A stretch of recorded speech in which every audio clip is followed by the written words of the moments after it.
So welcome everyone to this webinar entitled Overcoming Digestive Challenges. I'm Dr. Trish Murray. I'm a physician, a best-selling author, and I consider myself the Health Catalyst speaker. I am the founder of Discover Health Functional Medicine Center. So what is acid reflux and what's called gastroesophageal reflux disease, or for short, GERD? Well, acid reflux is also referred to as heartburn, and it is the result of acidic digestive juices from the stomach backing up into the esophagus.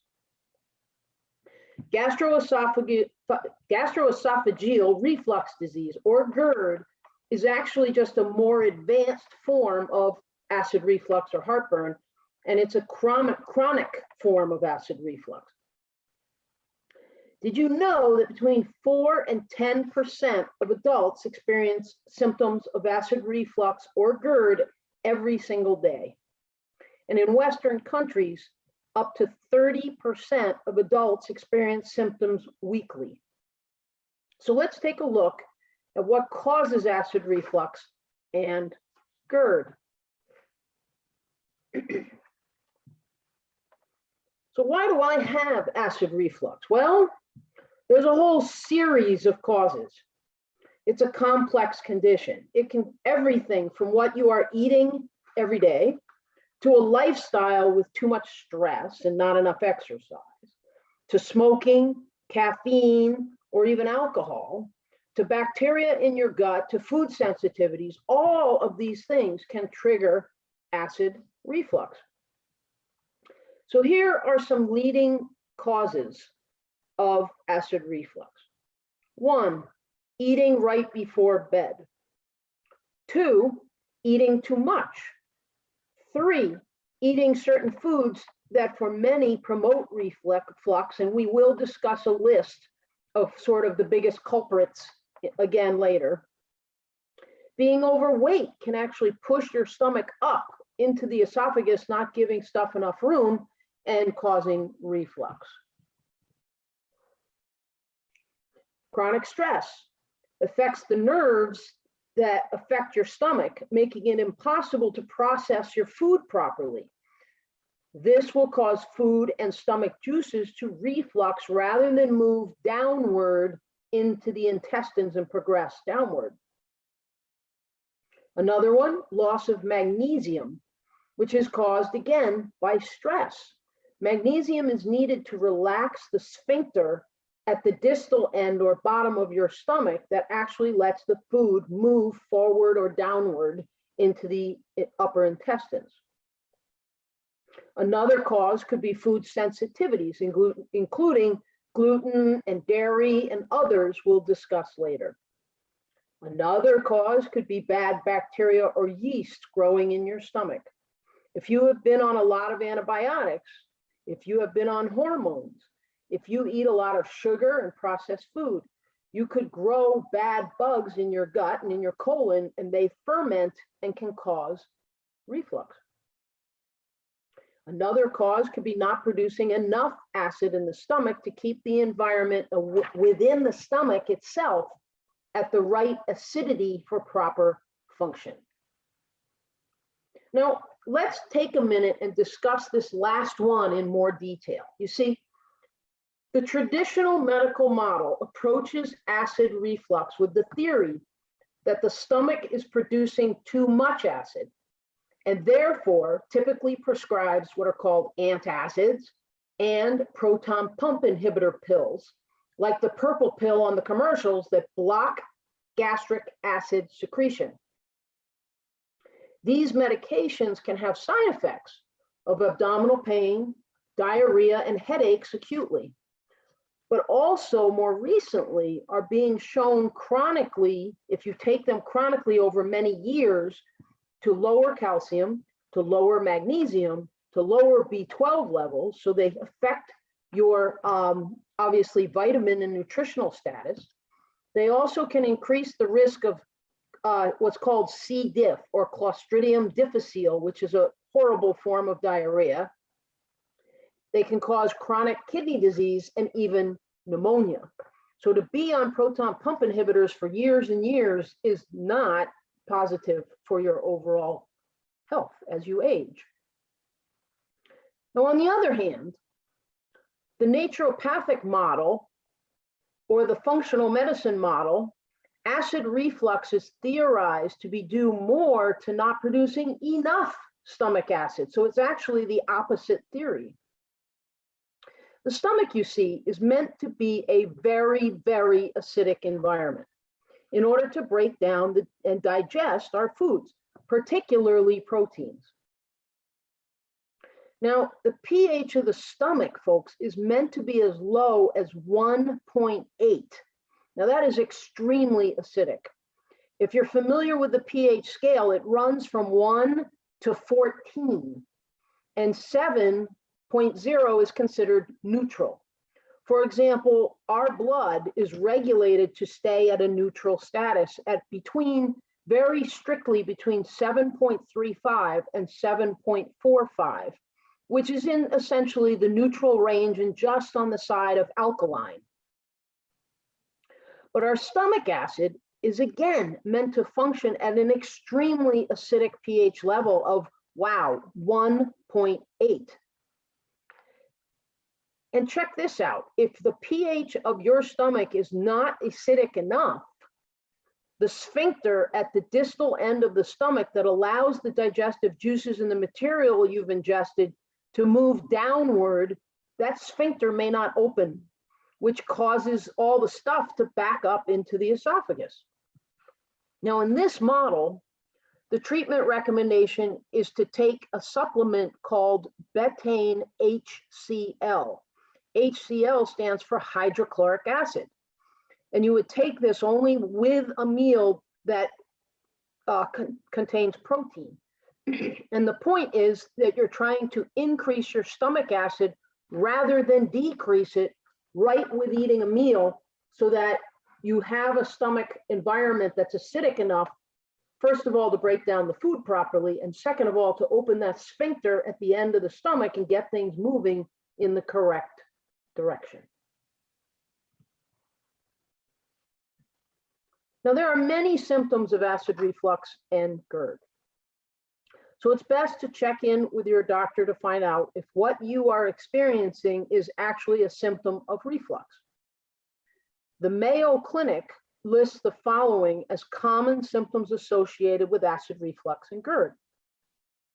So the top one would be a burning sensation in your chest, or what's called your epigastrium, right at the end of your sternum, usually right after eating, which might be worse, particularly at night. Chest pain, difficulty swallowing, regurgitating of food or a sour liquid in your mouth or throat are also signs or symptoms of GERD. A sensation of a lump in your throat that's chronic or happens a lot could also be consistent with GERD. Now, if you have nighttime acid reflux, you might also experience coughing or a chronic cough. You could also have a hoarse voice or even develop laryngitis. Asthma can be connected to acid reflux. And of course, disrupted sleep. If you're not sleeping well, it could be connected possibly to acid reflux.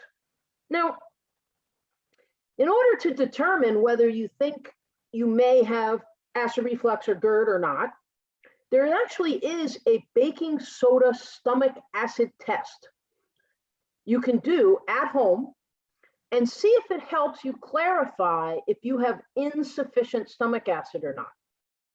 So this whole theory of having too much stomach acid versus not enough. You could consider doing this baking soda stomach acid test. And the way it's based on the theory that acid reflux is due to not enough stomach acid rather than too much. And this is how you do it. Number one, you mix a quarter of a teaspoon, so only a small amount, a quarter of a teaspoon of baking soda in 4 to 6 ounces of cold water. Two, you're going to mix it up and you're going to drink the baking soda solution. Next, you're going to time So you'd have a timer on your cell phone, and when you drink this down, start timing. And how long does it take for you to start burping? And you will time this for up to 5 minutes. If you have not burped at all within 5 minutes, it may be a sign of insufficient stomach acid. So again, that's called the baking soda stomach acid test, and it might be helpful to you. It's not a gold standard or a black and white all the time it's going to be accurate, but it's something you could try and see if it's helpful to you. So what are some steps to overcoming reflux? There are several ways to overcome the symptoms and complications caused by acid reflux and GERD, and we will be taking a closer look at many of them to highlight some steps that can be taken at home for natural relief. But here's what we'll be covering: diet and food allergens, lifestyle triggers, bad routines, stress, and of course, we'll talk some about supplements.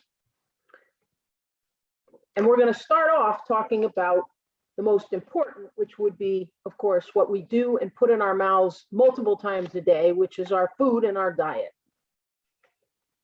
So what foods should you be considering avoiding if you have problems with heartburn and GERD? So before we talk about some specific foods to eat, it's important to look at foods that could be aggravating your existing acid reflux and GERD symptoms. The Healthy GERD Diet is actually an online resource with many answers for GERD sufferers, and they have created a general list of things to avoid. And at the end, folks, I always give a slide that tells you the resources that we've used to create this and any of the webinars I do. So we also put that list on my Discover Health Facebook group page tomorrow. So that, again, that online resource is called Healthy GERD Diet, but it'll also be listed then in the list of resources we'll post for you. So the general list of things to avoid includes spicy foods. Certain hot spices are known to irritate the esophagus and cause heartburn themselves. Next is extremely important for folks to hear: trans fats and high fat processed foods. High fat foods, particularly those that contain trans fats, can cause reflux because of the large amounts of acid required to digest them. Meaning trans fats and hydrogenated fats are fats that are used in processed foods so that that food can sit on the shelf for the next 5 years and not rot. Meaning the fats have already been changed. So in order to digest that thing that's been sitting on a shelf for 5 years and not gone bad on its own, is going to need a lot of acid. So most processed and packaged foods that can live on a shelf for years without going bad have these trans fats, because it is these fats that do not break down and therefore are very hard for you to digest properly. So processed food can cause a problem for those with heartburn. Another would be very hot food and hot liquids. It is best to let food and beverages cool a little before consuming, since very hot substances have been linked to stomach and intestinal ulcers, which can intensify the symptoms, of course, of acid reflux. Another thing to avoid is mint and chocolate. Both peppermint and chocolate contain chemicals that can stimulate the release of stomach acids, while they also relax the smooth muscle sphincter at the end of the esophagus, between the stomach and the esophagus, also resulting in acid reflux and heartburn. And the other would be your own trigger foods. Given the complex nature of GERD, this one has been added. So many people have different food sensitivities that are individual to them, meaning each and every one of us might have different food sensitivities. And the best way to identify if you have food sensitivities and for you what they are, an individual would need to do a comprehensive elimination diet for 21 days. And then Systematically re-challenge each category of food that you've eliminated and monitor for negative reactions. Doing a comprehensive elimination diet is a fundamental functional medicine step. And we at Discover Health Functional Medicine Center have created a number of different levels of programs to help patients be successful in doing a detox and healing the gut and being able to identify your food sensitivities. What you would want to do is keep a food journal and write down any foods you have eaten whenever you experience symptoms of acid reflux, especially with acid reflux, because many times you experience the acid reflux not long after you've eaten something specific. Now, being able to identify trigger foods makes it easier to eliminate them. So now just sort of to list off a more complete list of GERD foods to avoid. These are alcohol, caffeine, carbonated drinks, chocolate, citrus fruits and citrus juices, tomatoes and tomato-based foods, garlic and sometimes onions, mint, fried foods and fast foods, and of course, processed snacks and foods.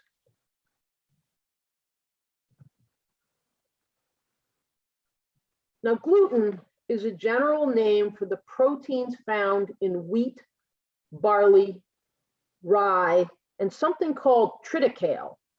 Triticale is a cross between wheat and rye. Gluten helps food maintain its shape. It acts like a glue that holds the food together. Now, the cause of acid reflux and GERD have often been associated with a gluten allergy, a gluten intolerance, or a gluten sensitivity, and each of those is a little different from the other. But if these are undiagnosed, they can lead to inflammation and leaky gut syndrome, with acid reflux and GERD likely related. Thankfully, there are diets out there that cater to a gluten-free lifestyle now, so finding food lists and recipes to get you started is actually quite easy today. Next, we'll look at a couple of popular diets that are gluten-free.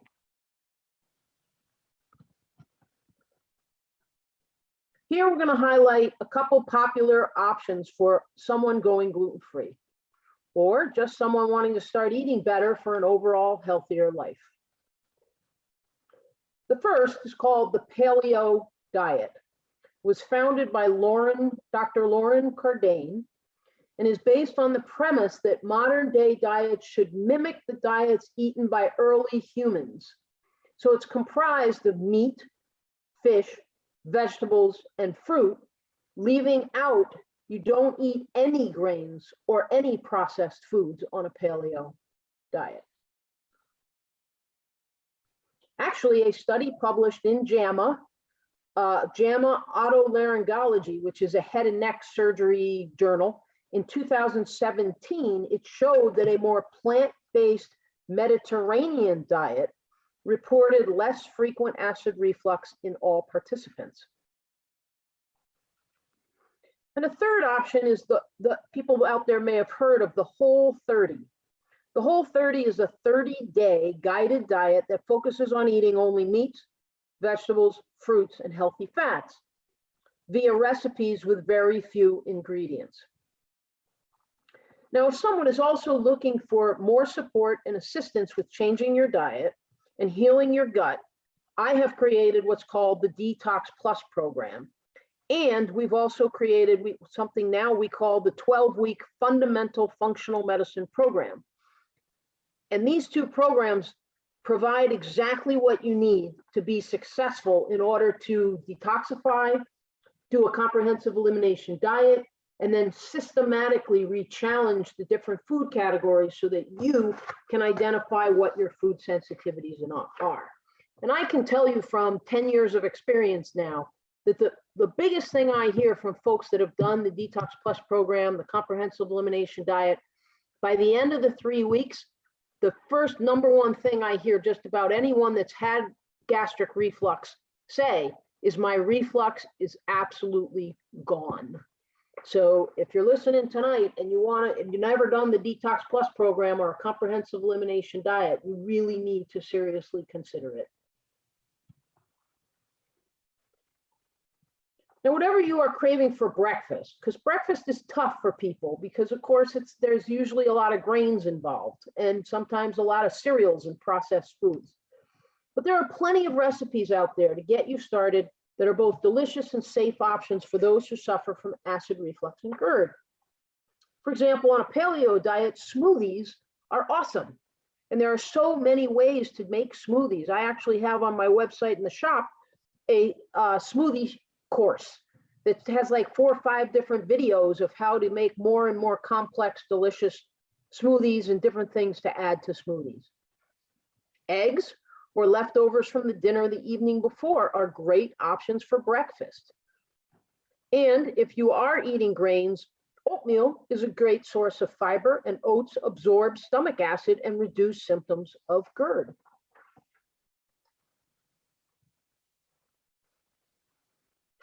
Now let's talk about a list of foods that can help provide reflux-free eating, meaning what do you want to eat? This would include oatmeal, as we just pointed out. Another one is bananas are high on the list of things to ingest.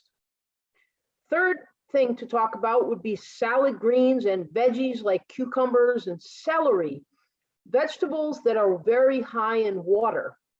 They're water-filled foods that can help dilute the stomach acid. Another category would be yogurt. And remember, if you are sensitive to dairy, there are many non-dairy yogurt options out there now, like almond yogurt, cashew yogurt, coconut yogurt, and so on. And another one to talk about or list here would be ginger, and ginger tea in particular.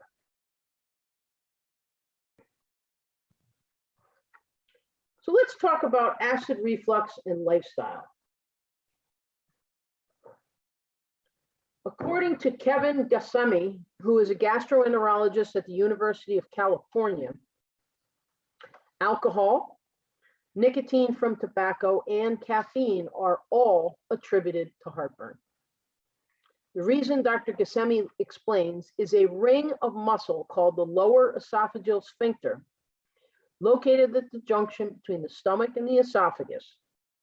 This muscle is supposed to be closed, except when food is passing into the esophagus and it's getting a sign, if you will, or a reaction that tells it to start opening and relaxing.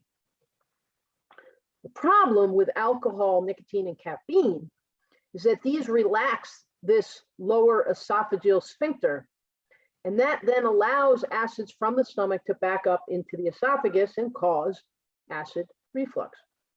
If possible, cut down or eliminate these stimulants to help relieve the symptoms of acid reflux and GERD. So what does stress have to do with it? Now, whether you're feeling stress over a work deadline, or maybe due to lack of sleep, or even from a life-threatening situation, the body handles stress in basically even all of these situations much the same way, no matter what the circumstance. Stress causes the body to draw blood away from the stomach to feed the muscles and the brain in situations where it perceives threat. Because digestion is not an essential function in survival and high stress situations, blood flow to the stomach does what? It decreases.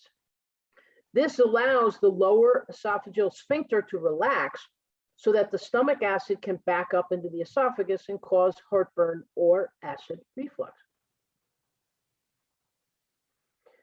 Promoting that is basically related to your sympathetic nervous system, your stress, your fight or flight and stress nervous system. The nervous system you want to promote is called the parasympathetic nervous system. So deep breathing exercises, yoga, meditation, or massage can help with stress management. And if you're looking for a program to help you with stress relief and get you moving, we have created a program called Discover Health Movement Membership, which can be done online or in person at Discover Health Functional Medicine Studio Suite. There are 3 classes weekly, and recordings can be done anytime without leaving your home if that's the way you choose to do the program. So next, let's take a look at some great breathing exercise to help relieve stress. Now, there are so many different breathing techniques to consider for stress reduction. And all of them can be done daily in just a few minutes. You only need to take about 5 minutes to do this. I'm going to explain a few of these for you to either take notes on or consider. We're not going to go through each of these tonight, but I am going to talk about 3 different options to consider. The first one is called pursed lip breathing. And you're basically, a lot of breathing techniques, you're just going to count. So you're going to take a breath in for about a count of 2 to 3.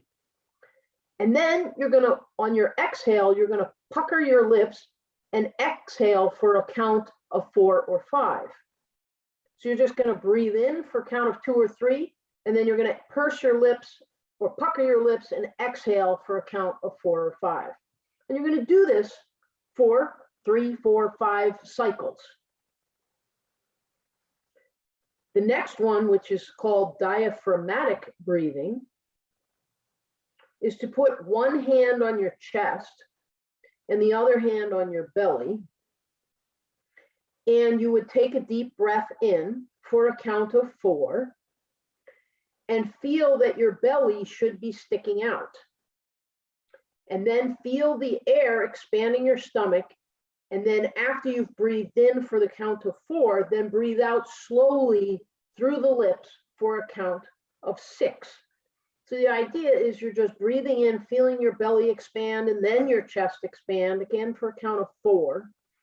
And then you're going to breathe out for a count of 6 slowly and feel your hands also move as you exhale. And that's considered, again, diaphragmatic breathing. And the third one I wanted to just give you suggestion to consider is 4, 7, 8 breathing. What you would do is use these numbers and breathe in and count to 4. So you inhale for a count of 4. Then you're going to hold your breath for a count of 7. And then you're going to exhale and release that breath for a count of 8. And of course, each and every one of these methods would be cycled through 4, 5, 6 times and spend about, give or take, 5 minutes doing it. Now, what's the one thing you notice about each and every one of these options I've given you? You'll notice all of these different options have you exhaling for a longer time than you inhale. Now, why is that?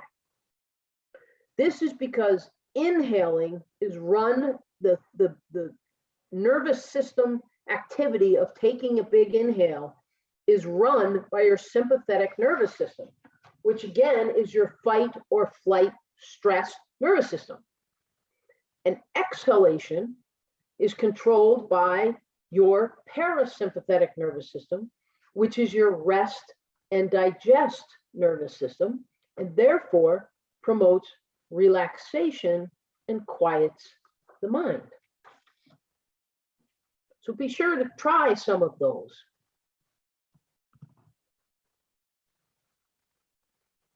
So let's talk about some beneficial natural supplements you can add as well to optimize the function of your upper GI tract. Because really, this whole discussion tonight is about acid reflux and GERD. So we're really talking about your upper GI tract, and that's our focus. We're not talking about leaky gut. We're not talking about your microbiome per se, because there's not a lot of bacteria that live in your stomach. Because remember, the stomach is supposed to be an extremely acidic environment. So there shouldn't be a lot of bacteria in there. So the supplements that are specific for your upper GI tract and the function of your stomach and upper intestines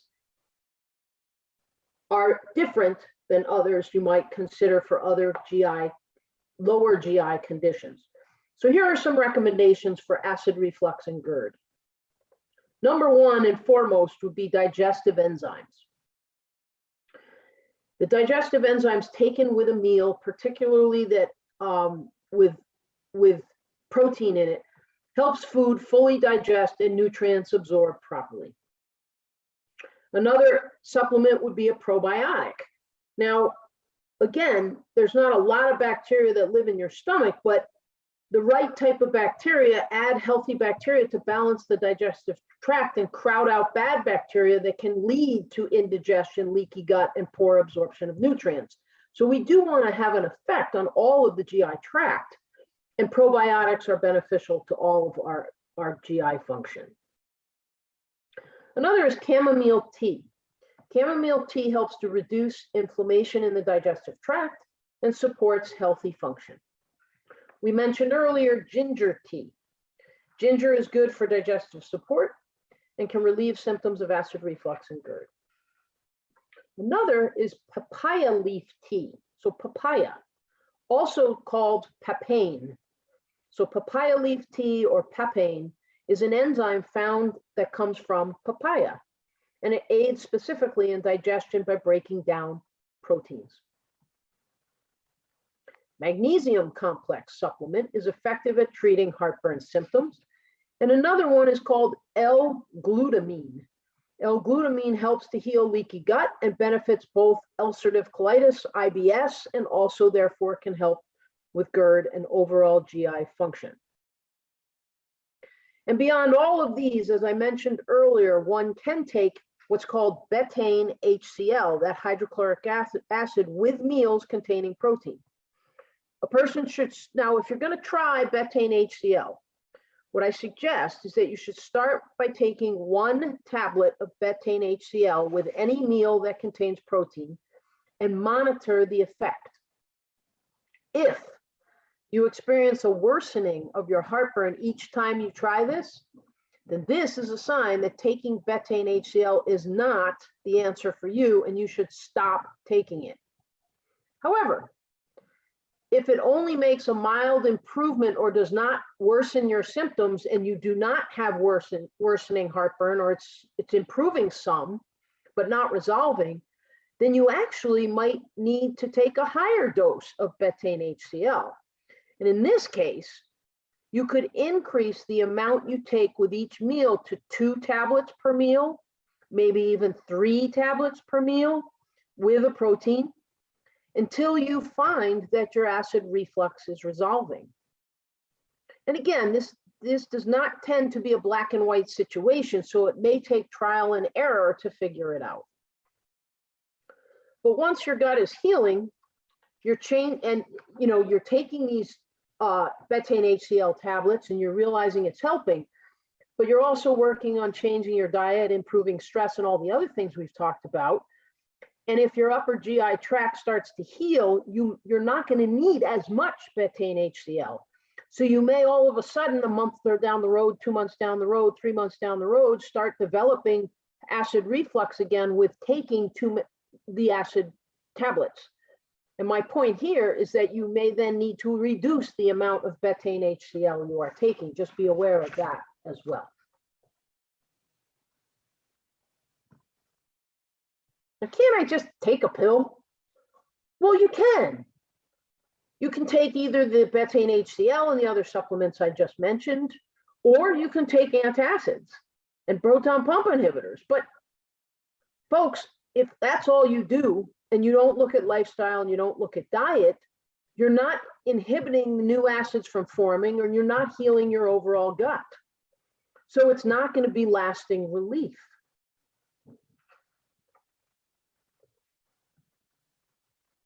So suppressing acid secretion does bring temporary relief, but it does not work to address the underlying cause of symptoms. In other words, there's no end to taking antacids and proton pump inhibitors in the traditional medical model.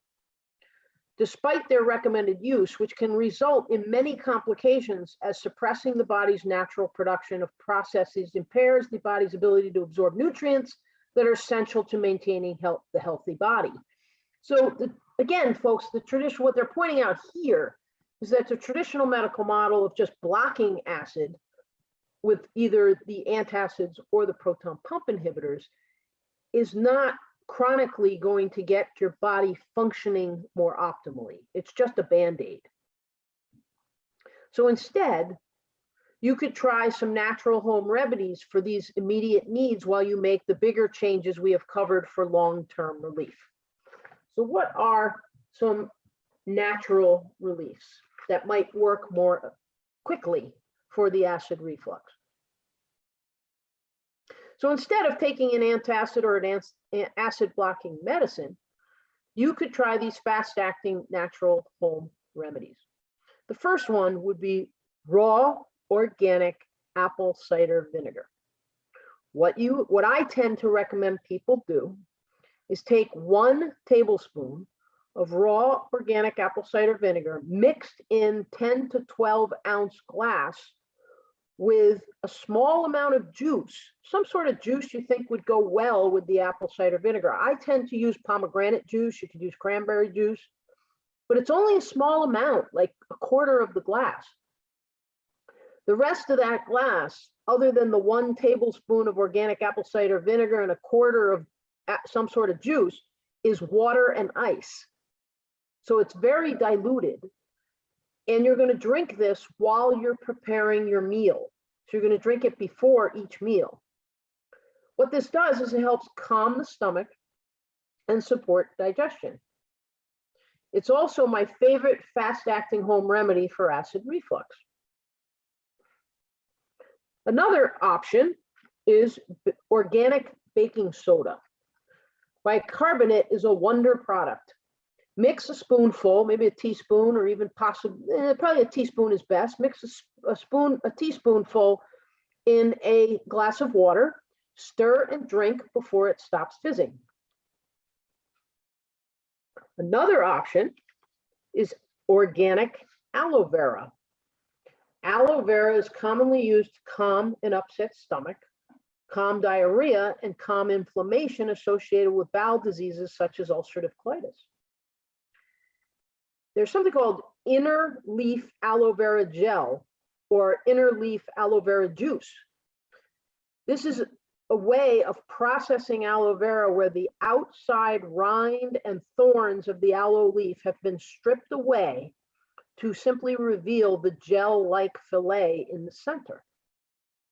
This has been found to support digestion and is another great alternative for soothing acid reflux. Another thing to consider incorporating into your weekly routine is bone broth, which supplies a lot of things. Bone broth supplies amino acids. It supplies minerals.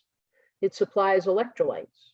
It supplies antioxidants, and it supplies collagen to help heal the gastrointestinal tract. Bone broth recipe is actually really easy to make. I just bake a chicken for dinner one evening for my family, and then instead of throwing that carcass away when you've finished eating the meat, put the carcass in a crock pot full of water with a couple tablespoons of vinegar and just turn it on high and simmer it for 8 to 10 hours. When it's done, just use a slotted spoon to remove all the bones and you have bone broth. You can then pour, let's say, half of the broth into a big glass mason jar and put that glass mason jar in the refrigerator and drink a cup, let's say a teacup size of bone broth every day until it's gone over the next week or so. And with the other half that's still in the crock pot, turn it into a soup and add some vegetables and other things that you would want in your soup, and it's amazing. So bone broth, folks, is easy to make, extremely healing to the gut. And I tend to do it at least once a month, if not twice. So we've covered a lot here. And you may be feeling a bit overwhelmed, but you've got this. We believe that everything we have covered here tonight is a great starting point for you to make the necessary changes in your life to help you overcome the pain and discomfort brought on by acid reflux and GERD. And if you are feeling like you may need further support, then contact us. At the email to reach out to us is discoverhealthcoaching@gmail.com. So again, that's discoverhealthcoaching@gmail.com, or go to our website at discoverhealthfmc.com, because remember, it's Discover Health Functional Medicine Center. So it's discoverhealthfmc.com to learn more about our programs. And I truly hope you enjoyed this event. Thank you so much for attending. And this last slide is, again, for further reading. We will post tomorrow in our Discover Health Facebook group. So if you do Facebook and you go to our Discover Health Functional Medicine Center Facebook page, if you're not already a member of our Discover Health Facebook group, you just push the button and ask to join. And everybody's welcome. It's just we need to have a group so that we can interact with each other, post these types of things, and have people have the ability to ask questions. And we list all of the resources and the different ways that you can do further research on your own if you would like. I do know that I received an email from some folks asking about connection. Tonight's focus again was on the upper GI tract, GERD, and acid reflux. But I did receive an email about particularly SIBO, which is considered, that stands for small intestinal bacterial overgrowth. What that means, folks, is that bacteria is predominantly supposed to be, your microbiome of your gut is mostly in your colon, your lowest level or your most distal level of your intestines, your colon, your large intestine. And that is where most of bacteria is supposed to live. But small intestinal bacterial overgrowth means that some of the bacteria that's supposed to be living in your colon starts to migrate upward into the small intestine, just higher up and higher up. Your small intestines are very long and they're all wrapped up and held in your abdomen. But the bacteria can kind of migrate up. What are some reasons why that would happen? One of them is that you're not producing enough stomach acid and you're not producing enough digestive enzymes. Because as I said earlier, if you have an acidic environment of the stomach, when you have an more acidic environment in the upper intestines, bacteria doesn't want to live there. So they stay where they're supposed to. If you don't have enough stomach acid, or you're not developing enough pancreatic enzymes that also might kill bacteria, they're going to migrate up into those small intestines. So there's your connection of the topic tonight and one aspect of something that could be related to SIBO. And I hope that helps, because I know some of the folks, I believe, that asked that question in an email are here tonight. Yeah, that was me. I don't know if you can hear me, Dagmar. Yeah, I can. Go ahead. Hi. Yeah, no, that's very helpful, because that's a whole different theory of having not enough acid, which makes perfect sense. Yeah, there's other things, of course, connected to SIBO with peristalsis and the fact that the intestines are not doing their neurological movement. Yeah. And other things, of course, if someone's had surgery and there's a shortening of the intestine. I mean, there's a lot of complex things that can be related with SIBO, small intestinal bacterial overgrowth. But absolutely not having enough acid in the stomach and not having enough pancreatic enzymes. So the environment of the upper intestines is not acidic and enzyme related enough.